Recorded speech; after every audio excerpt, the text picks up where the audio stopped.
गिरगावच्या गुढीपाडवा शोभायात्रेमध्ये आपण आहोत आणि देवमाणूस या चित्रपटाच्या निमित्तानं महेश सर माझ्या बरोबर आहेत. खूप स्वागत राजश्री मराठीमध्ये. गुढीपाडव्याच्या खूप शुभेच्छा. तुम्हालाही सगळ्या राजश्री मराठीच्या प्रेक्षकांना खूप खूप शुभेच्छा. तुलाही खूप खूप शुभेच्छा. आणि हे वर्ष आपल्या सगळ्या मराठी बांधवांना सुखाचं, समृद्धीचं आणि भरभराटीचं जावं. सर कसे आहात? काय सुरू आहे?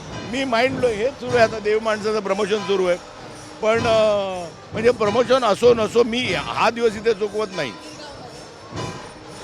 एकच दिवस आहे जिकडे मला खऱ्या अर्थाने मराठी संस्कृती काय ती दिसते. म्हणजे आता आमच्या काळी खूप दिसायची. आता जी लोप पावत चालली आहे ना ती ह्या दिवशी अशी दिसते. म्हणजे सगळ्या अशा नथ घालून पेटे घालून जे काय it is a very heartening side. बघायला खूप बरं वाटतं की ह्या महाराष्ट्राच्या राजधानीत आज मराठी पण खरं दिसतं ते पाडव्याच्या दिवशी गिरगावात. गेल्या वर्षी जुनं फर्निचर हा चित्रपट इकडे आला होता. यावर्षी देवमाणूस आहे. खरं तर आधी एक एन्जॉय करायला किंवा आपली संस्कृती बघायला इथे येत असाल तुम्ही.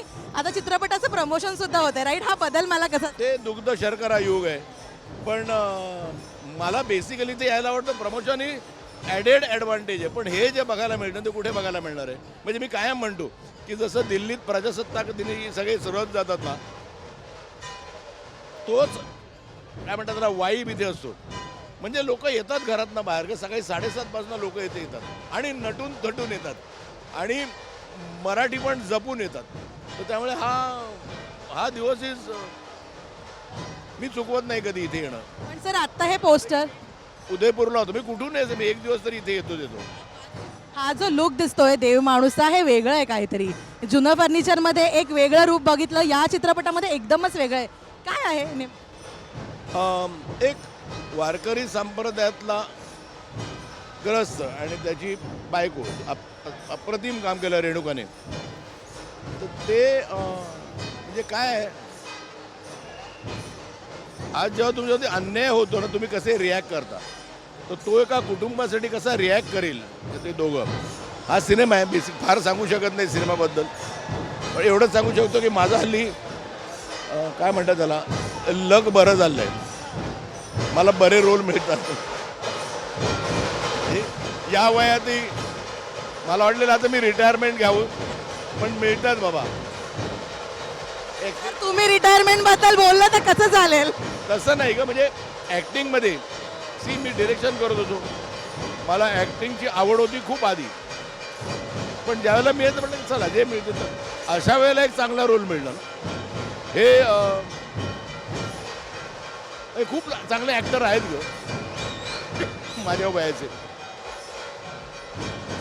म्हणजे मला कधीच पण तरी मिळाला याचा मला आनंद आहे. सर तुम्ही दरवर्षीचं म्हणाला की तुम्ही कधी चुकवत नाही ही शोभायात्रा. मला आधीची एखादी आठवण ऐकायला आवडेल. आधी कसं असायचं इकडे येणं?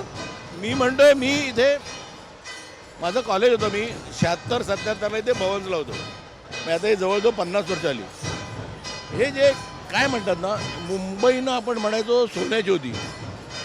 म्हणजे मुंबईत श्वास घ्यायला बरं वाटायचं. आता नाही ग. आता मुंबई कॉन्क्रीटची झाली आहे. म्हणजे खरं विचारशील तर मला आज एक प्रश्न कोणी विचारल्यानंतर मला मुंबईतनं बाहेर जायला आवडेल. कारण हे मला घुसमट होते मुंबई.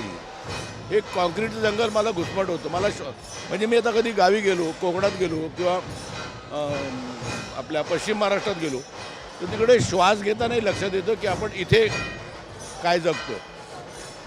आणि ते कुठेतरी थांबलं पाहिजे का. म्हणजे मुंबईचं काय झालं आहे एक फुगा असतो ना फुगा त्यात आपण हवा भरतो. ते लहान मुलालाही कळतं किती हवा भरावी. ह्याच्यापेक्षा जास्त भरली तर तो फुटेल. मुंबईचा कॅपॅसिटी होती ना हा फुगा हवा भरायची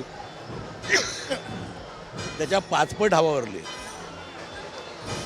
तो फुटू नये याची काळजी घ्या आपण बस. हिंदू नवीन वर्षाचा पहिला सण सर गुढीपाडवा. नवी सुरुवात आपण म्हणतो. मला 2025 बद्दल ऐकायला आवडेल. 25 एप्रिलला देवमाणूस तर येतोय पण याशिवाय हा गुढीपाडवा हे नवीन वर्ष तुमच्यासाठी काय काय घेऊन आलं? कारण काय माहिती ना माझे खूप 2025 मला वाटतं माझ्या आयुष्यातलं सगळ्यात बिझी वर्ष ठरणार आहे. हा सिनेमा आहे. अजून एक सिनेमा येतोय दशावतार नावाचा. त्याचं प्रमोशन मी केलं आहे कराठी. अजून एक 2-3 पिक्चर येऊ घातले आहेत. मी एक खूप छान कन्नडा पिक्चर करतो आहे, खूप छान तमिळ तेलुगू पिक्चर करतो आहे. तर त्यामुळे माझं नाटक येतं आहे 6 तारखेला. अजून एक नाटक आज अनाऊन्स झालं आहे. त्यामुळे मी माणसाने बिझी राहो. सक्सेस फेल्युअर येतातच. म्हणजे काय माझ्याकडे काय फॉर्म्युला नाही सक्सेसचं. मी पण खूप फेल्युअर बघितलेत आणि त्या फेल्युअरमधून शिकलो पण आहे.